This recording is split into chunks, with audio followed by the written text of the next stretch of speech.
Ilang tugon sa supina humarap sa tanggapan ng National Bureau of Investigation o NBI ang tauhan ng isa sa mga kongresista na nadadawit sa natuklasang mga Peking Special Allotment Release Order Rosaro. Ang depensa niya, wala raw siyang balak magnakaw. Nakatutok si Isay Reyes. Dumating kanina sa NBI Anti-Graft Division ang staff ng isang kongresista mula sa Region 2 o Cagayan Valley. Pinatawag kasi sila ng NBI kaugnay sa investigasyong ginagawa nila ng Department of Justice at Department of Budget and Management o DBM kaugnay sa 879 million pesos na halaga ng mga Peking Saro o Special Allotment Release Order para sa mga local government offices. Ayon kasi kay Agriculture Secretary Proceso Alcala at sa DBM, ang fake saros ay para dapat sa Regions 2 at 6. Bilang pagtugon sa sabina, isinumite ni Enrico Araw, ang staff ng hindi pa pinapangalanang kongresista, ang kopya ng saro.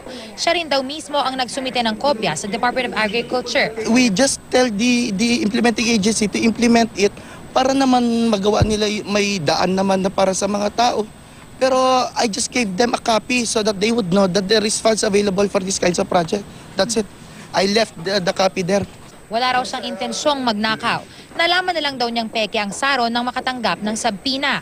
I thought it was a regular saro. I presumed its regularity. Kasi I didn't even think it would be a fake saro because yun nga, it came from the office. That's why I was on field work then. That's why I assumed its regularity. It was in good faith that I gave it to DA. Nagkakahalaga ng 161 million ang saro na kanyang isinumite.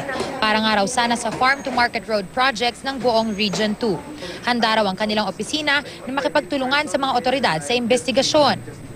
Sa ngayon, may ilan pang inaasahang tutugon sa sabpina mula sa ibang rehiyon. Sabi kasi dati ni Justice Secretary Laila de Lima na sa kanilang pag-iimbestiga, mayroon ding kahina-hinalang mga saro sa Regions 4A, 6 at 12.